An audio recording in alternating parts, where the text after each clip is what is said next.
विद्यार्थी मित्रांनो, वर्ग 5वा विषय बुद्धिमत्ता चाचणी प्रकरण पहिले आकलन त्यामधील स्वाध्याय क्रमांक 1.1 मधील प्रश्न आपण या व्हिडिओमध्ये बघणार आहोत। प्रश्न पहिला बघा, श्रीकृष्ण भक्त मीराबाई त्याच्या प्रेमात अखंड बुडून गेली या वाक्यामध्ये किती जोडाक्षर आलेली आहेत। आता याच्यामध्ये जोडाक्षर आपण कशाला म्हणतो हे तुम्ही पाहिलेलं आहे की याच्यामध्ये दोन व्यंजन एकत्र आलेली असतात। याच्यामध्ये दोन व्यंजन असतात त्याला आपण जोडाक्षर असं म्हणतो। मग याच्यामध्ये कोणते जोडाक्षर आहेत बघा, हे श्री हे एक जोडाक्षर आहे। नंतर आता हे क्रू हे जोडाक्षर होतं का तर नाही, कारण क्रू हे कसं तयार होतं, हे क एक व्यंजन प्लस त्याच्यामध्ये काय मिसळलं जातं, रू हा स्वर, हे व्यंजन आणि हा स्वर मिसळल्यानंतर हे क्रू हे अक्षर तयार होतं। म्हणजे हे जोडाक्षर होत नाही। जोडाक्षर केव्हा तयार होतं, जेव्हा त्याच्यामध्ये दोन्हीही व्यंजन असतात, दोन्हीही व्यंजन असतात त्याला आपण जोडाक्षर म्हणतो। मग हे क्रू हे जोडाक्षर होत नाही। हे श्न हे एक जोडाक्षर आहे। हे त, इथं क आणि त ही दोन व्यंजन आहेत, हे एक जोडाक्षर झालं। नंतर त्या हे एक जोडाक्षर झालं। नंतर चा हे एक जोडाक्षर झालं आणि प्रे प आणि र ही दोन व्यंजन मिळून झालं हे प्रे। याच्यामध्ये एकूण किती जोडाक्षर आहेत, मग 1 2 3 4 5 6 एकूण किती जोडाक्षर याच्यामध्ये 6। म्हणजे पर्याय क्रमांक काय असेल याचं, पर्याय क्रमांक 2, पर्याय क्रमांक 2। आता प्रश्न दुसरा, कामास समय कोण कठीण येती येता या शब्दापासून एक अर्थपूर्ण म्हण तयार करा। या म्हणीतील विषम क्रमांक, आता बघा हे विषम क्रमांक स्थानावर असलेली अक्षरे क्रमाने मांडा। या मांडणीमध्ये डावीकडून 5व्या स्थानावर असलेले अक्षर कोणते। आता यापासून हे जे शब्द आहेत यापासून कोणती म्हण तयार होते, तुम्ही मराठीमध्ये म्हणी अभ्यासलेल्या आहेत, तर याच्यापासून कोणती म्हण तयार होते, तर त्याच्यापासून म्हण तयार होते, कठीण समय येता कोण कामास येती। काय तर कठीण समय येता कोण कामास येते। ठीक आहे, ही आता आपण म्हणलेली। नंतर काय करायचं, या म्हणीतील विषम क्रमांक म्हणजे कोणते, ऑड नंबर्स, काय म्हणतो आपण ऑड नंबर्स। आता आपण याला क्रमांक देऊयात। हा 1 2 3 4 5 6 7 8 9 10 11 12 13 14 15 हे क्रमांक दिले। या म्हणीतील विषम क्रमांक स्थानावर असलेली अक्षरे क्रमाने मांडा। म्हणजे आता आपल्याला फक्त इथून कोणती पाहिजे आहेत, हीच अक्षरे घ्यायची, 1 नंतर 3 नंतर 5 नंतर 7 नंतर 9 नंतर 11 नंतर 13 15, फक्त आता आपल्याला याच अक्षरांचा विचार करायचा आहे। या मांडणीमध्ये डावीकडून 5व्या स्थानावर कोणते अक्षर आहे। आता याच्यामध्ये याची डावी बाजू, याची कोणती, ही जी असते आपल्या हाताची ही डावी बाजू असते इथं, आणि कोणती, ही उजवी बाजू आहे, हे लक्षात घ्या।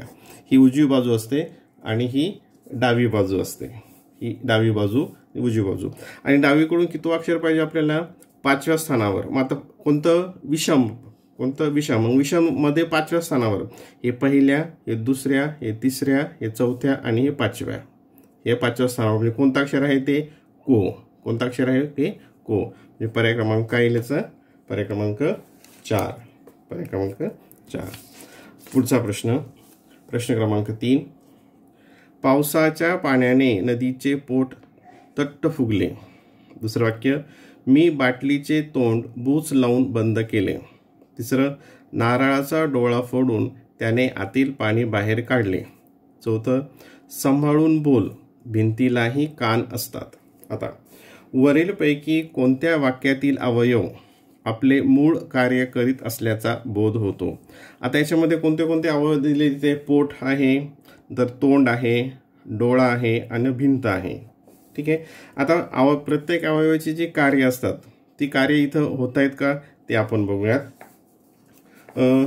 पावसाच्या पाण्याने नदीचे पोट तट्ट फुगले, तर याच्यामध्ये हे होईल का इथे, नाही। हा अवयव जो आहे पोट, हे अवयव त्याचं कार्य करते का? नाही. मी बाटलीचे तोंड, तोंड हे अवयव आहे आणि तोंडाचं जे कार्य आहे हे बूच लावून बंद केले हे त्याचे संबंधित येत आहे का? नाही. नारळाचा डोळा हा एक अवयव आहे आणि डोळ्याचं जे कार्य आहे ते ह्या वाक्यामध्ये आपल्याला दिसतंय का? नाही. सांभाळून बोल, भिंतीलाही कान असतात. आता कानाचं कार्य काय आहे? तर ऐकणे. तर इथं सुद्धा कसे संबंधित आहे या वाक्यावरून की हे कान हे कशाचं कार्य करते? त्याचं जे कार्य आहे ऐकण्याचं तेच करते. म्हणजेच यापैकी हे जे चौथं वाक्य आहे याच्यामध्ये अवयव आपले मूळ कार्य करीत असल्याचा बोध होतो. पर्याय क्रमांक 4. काय लिहायचं? पर्याय क्रमांक 4. प्रश्न क्रमांक 4. तुटक्या फुटक्या माठातील उरले सुरले पाणी घटाघटा पिऊन त्याने आपली तहान भूक मिटवली. या वाक्यात एकाच शब्दाची पुनरावृत्ती होऊन बनलेले किती शब्द आहेत? म्हणजे याच्यामध्ये एकच शब्द परत परत आला. पुनरावृत्ती म्हणजे काय? पुन्हा पुन्हा आला. तर आता एकच शब्द कुठे आला आपण बघूयात. तुटक्या फुटक्या, इथं वेगळे शब्द आहेत. तुटक्या हा वेगळा शब्द आहे, फुटक्या हा वेगळा शब्द आहे. माठातील, उरले सुरले हे पण वेगळं आहे. पाणी, घटा, आता बघा इथे एक घटा आणि हे घटा, एकच शब्द काय झाले तर 2 वेळेस आलेला आहे. घटा हे 2 येऊन एक शब्द बनलेला आहे. ठीक आहे. पिऊन त्याने आपली तहान भूक मिटवली. या वाक्यात एका शब्दाची पुनरावृत्ती होऊन किती शब्द बनलेले आहेत? तर एक शब्द बनलेला आहे आणि तो शब्द कोणता आहे? घटा. म्हणजे पर्याय क्रमांक 4 याचं उत्तर आहे. पर्याय क्रमांक 4. प्रश्न क्रमांक 5.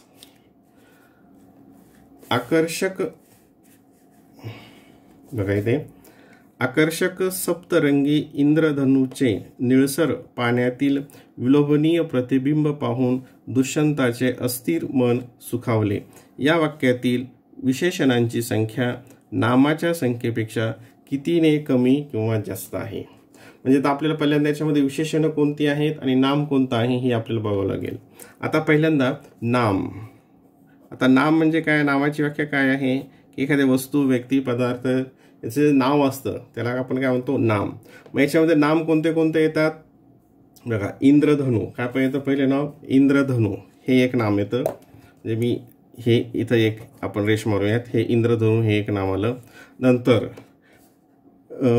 निळसर हे होईल का? हे विशेषण होईल, कारण ते पाण्याविषयी जास्तीची माहिती सांगतं. म्हणजे पाणी हे काय आहे? इथं दुसरं एक नाम आहे पाणी. नंतर विलोभनीय प्रतिबिंब हे एक आणखी नाम आहे. पाहून दुष्यंत हे एक नाम आहे. आणि मन, अस्थिर मन सुखावले, मन हे एक नाम आहे. म्हणजे किती आले? 1 2 3 4 5. किती नाम झाले या ठिकाणी? 5. हे मन आणखीन एक इथं आपण 1 2 3 4 ते लाल पेनाने केलंय, हे 5. आता विशेषण. आपण विशेषण कशाला म्हणतो? जो शब्द नामाविषयी किंवा सर्वनामाविषयी अधिकची माहिती देतो त्याला आपण काय म्हणतो? विशेषण. त्याला म्हणतो आपण विशेषण. मग आता याच्यामध्ये इथं हे काय आहे? नाम आहे. मग नामाविषयी ही 2 शब्द विशेष माहिती सांगतायत. इंद्रधनुचे काय सांगतायत? आकर्षक आणि सप्तरंगी. म्हणजे हे आकर्षक आणि सप्तरंगी हे 2 काय झाले? विशेषणं झाली. तसं पाण्याविषयी हा शब्द माहिती सांगतो. पाणी कसं आहे? तर हे निळसर आहे. म्हणजे निळसर सुद्धा हे काय झालं? विशेषण झालं. नंतर प्रतिबिंब कसं आहे? तर प्रतिबिंबाविषयी हा शब्द माहिती देतो. विलोभनीय असं प्रतिबिंब आहे, हे एक त्याचं विशेषण झालं. पाहून दुष्यंताचे अस्थिर मन हे कसं आहे? अस्थिर. हे एक विशेषण झालं. सुखावले. आता याच्यामध्ये किती आले? 1 2 3 4 5 विशेषण आले. 5 विशेषण. म्हणजे नाम सुद्धा 5 आले आणि विशेषण सुद्धा 5 आले. म्हणजेच काय? मग संख्या समसमान. काय येईल त्याचा पर्याय? संख्या समसमान. पर्याय क्रमांक 1. पर्याय क्रमांक 1. प्रश्न क्रमांक 6.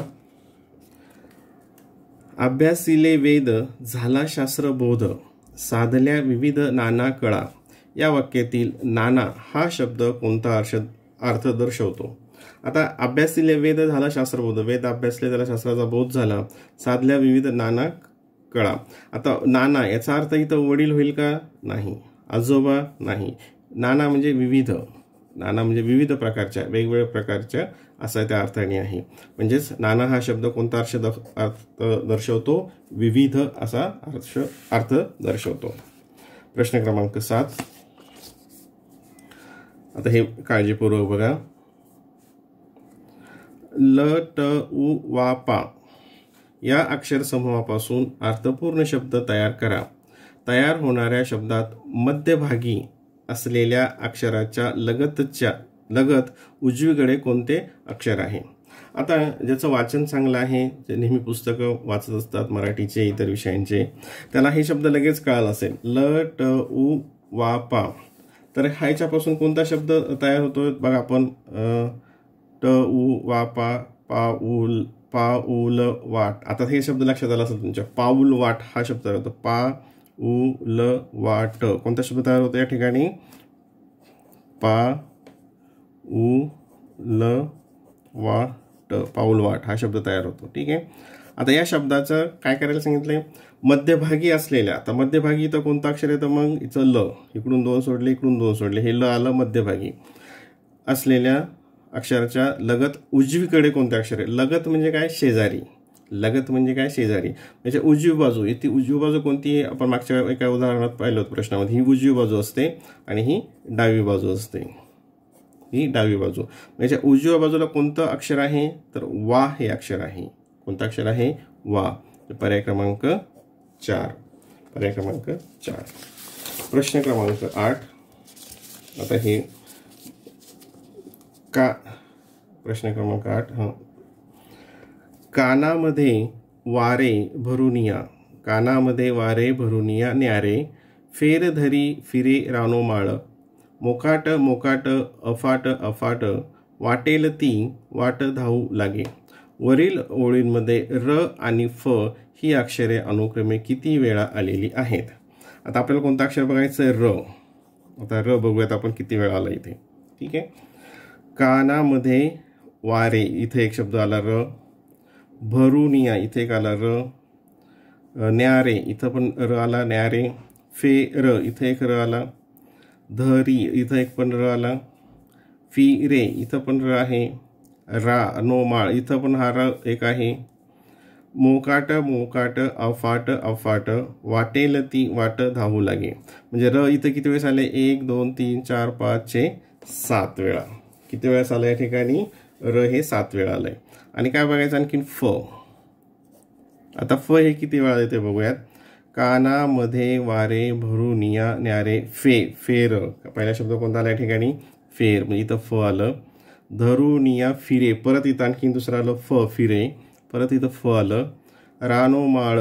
मोकाट मोकाट अफाट इथं फ आलं. परत आणखीन अफाट. परत इथं आणखीन फ आलं.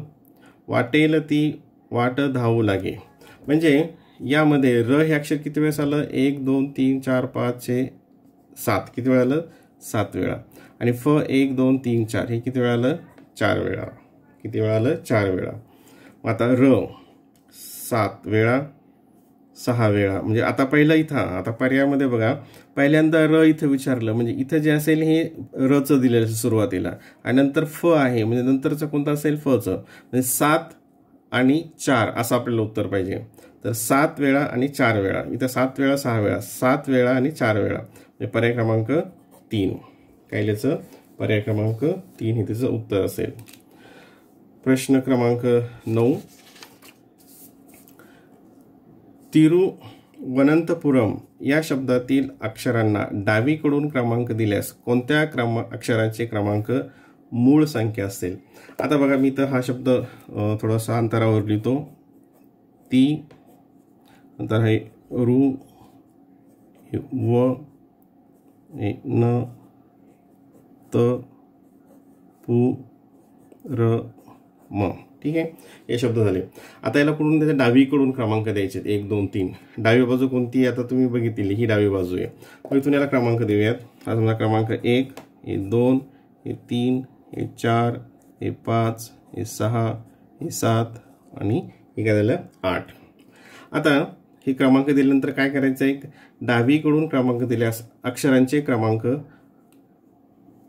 दिल्यास कोणत्या अक्षरांचे क्रमांक मूळ संख्या असतील. आता मूळ संख्या काय, मूळ संख्याला काय म्हणतो आपण, ज्याला कशानेच भाग जात नाही, प्राईम नंबर्स. कोणते ते प्राईम नंबर्स.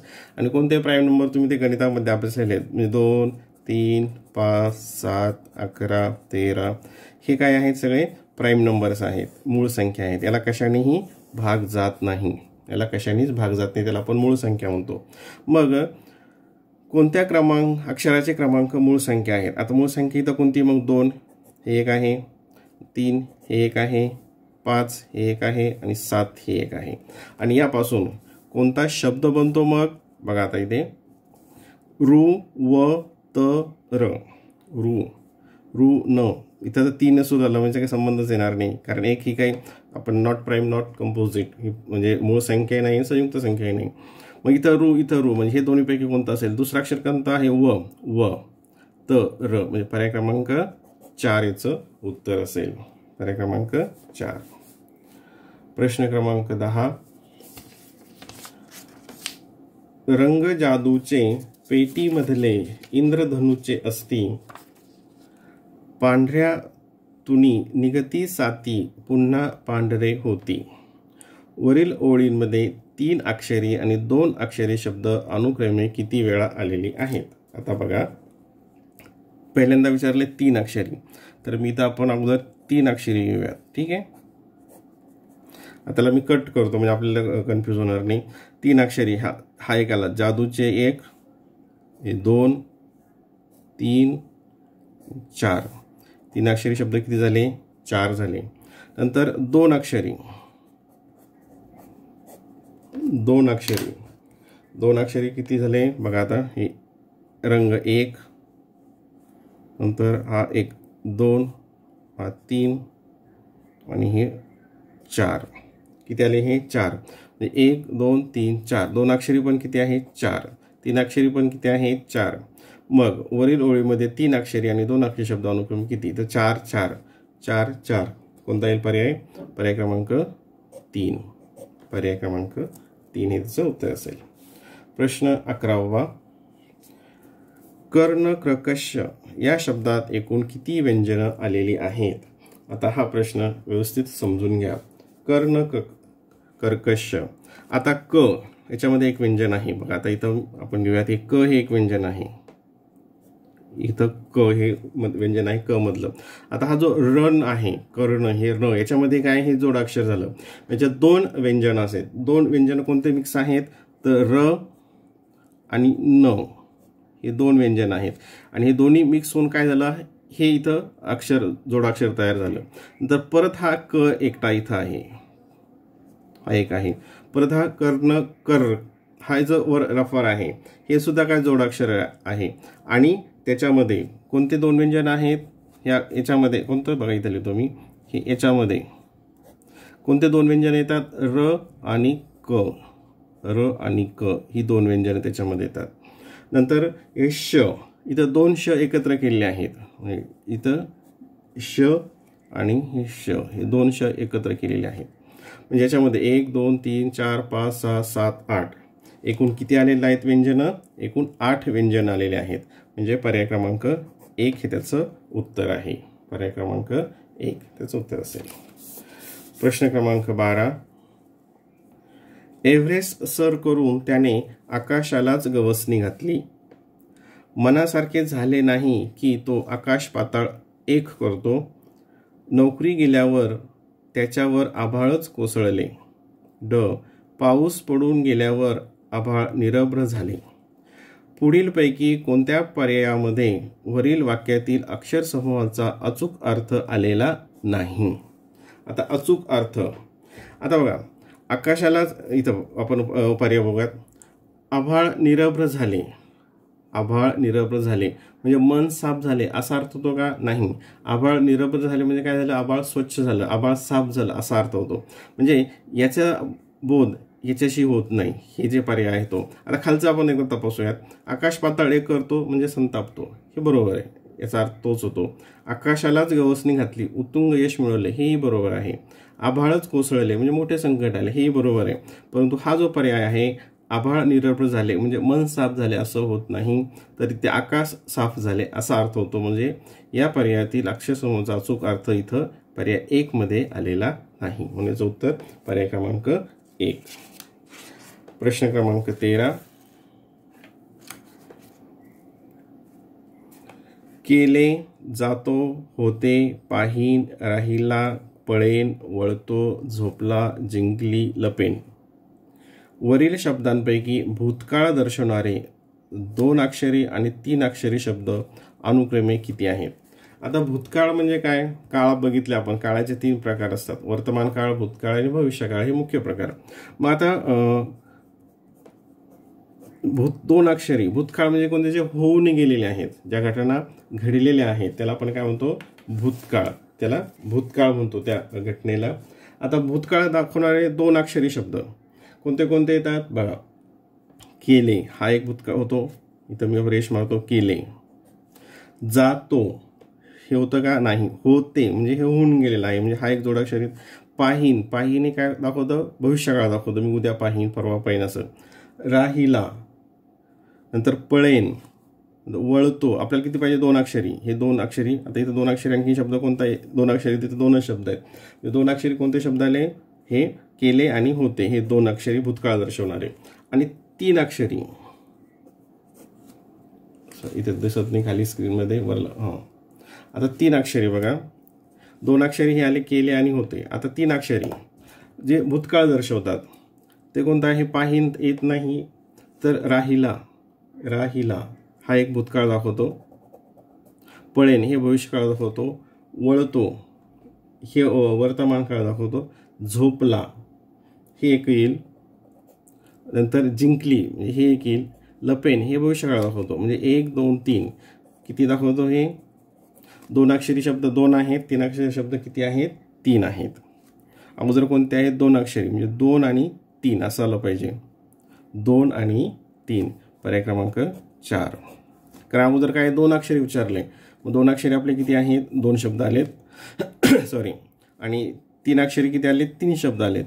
मग पर्याय आपल्याला 2 3 असं लागेल. 3 2 असेल तर ते उत्तर आपलं चुकेल, हेही लक्षात ठेवा. प्रश्न क्रमांक 14.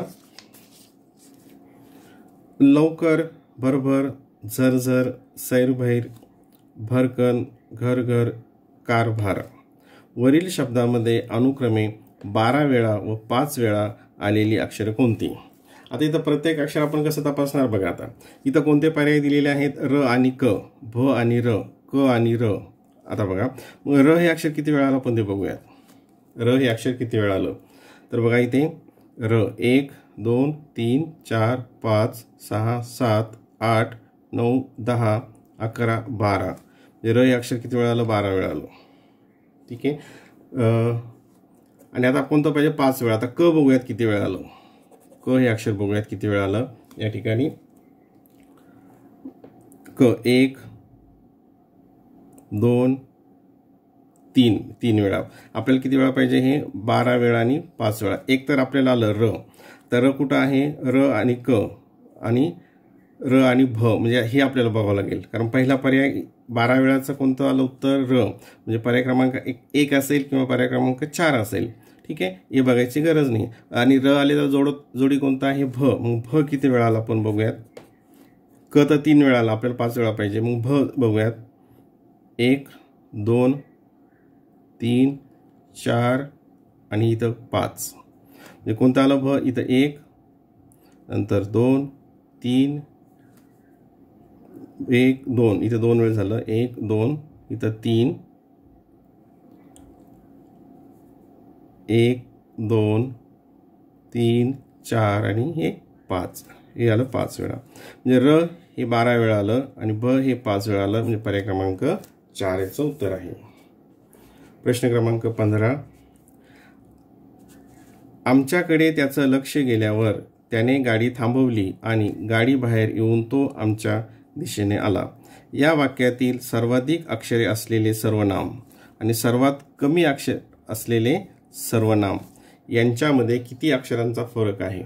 आता सर्वनाम आपण कशाला म्हणतो? जो शब्द नामाऐवजी वापरला जातो त्याला आपण सर्वनाम म्हणतो. मग या ठिकाणी कोणतं सर्वनाम आहे? सर्वाधिक अक्षर. आता आमच्या हे एक सर्वनाम आहे, त्याचं हे एक सर्वनाम आहे, त्याने हे एक सर्वनाम आहे, तो हे एक सर्वनाम आहे, आमच्या हे एक सर्वनाम आहे. मग आता याच्यामध्ये सगळ्यात जास्त अक्षर असलेलं सर्वनाम कोणतं आहे या ठिकाणी, तर ते आहे आमच्या. कोणतं आहे, आ म च्या. ठीक आहे, हे त्याचं त्याने हे 2 अक्षर आहेत. आपल्याला सगळ्यात सर्वाधिक अक्षर आणि सर्वात कमी अक्षर असलेलं कोणतं आहे, तो. सर्वात कमी अक्षर असलेलं कोणतं सर्वनाम आहे, तो. तर यांच्यामध्ये किती अक्षरांचा फरक आहे, तर याच्यात 3 अक्षर आहेत, याच्यात 1 अक्षर आहे. याच्यात 3 अक्षर आहेत आणि याच्यामध्ये 1 अक्षर आहे. मग याच्यामध्ये कितीचा फरक येतो, मग 3 वजा 1 म्हणजे 2. 2चा फरक आहे, म्हणजे पर्याय क्रमांक 2. इथे 2, पर्याय क्रमांक 2. कारण 3 अक्षरी आमच्या हे आहे, 1 अक्षरी सगळ्यात लहान, सगळ्यात मोठं आणि सर्वात लहान विचारलं आणि त्याचा फरक आहे 2. आता याचे पुढचे जे प्रश्न आहेत, या पुढच्या प्रश्नांची लिंक याचा वेगळा व्हिडिओ बनवलेला आहे आणि त्याची लिंक खाली डिस्क्रिप्शन बॉक्समध्ये दिलेली आहे.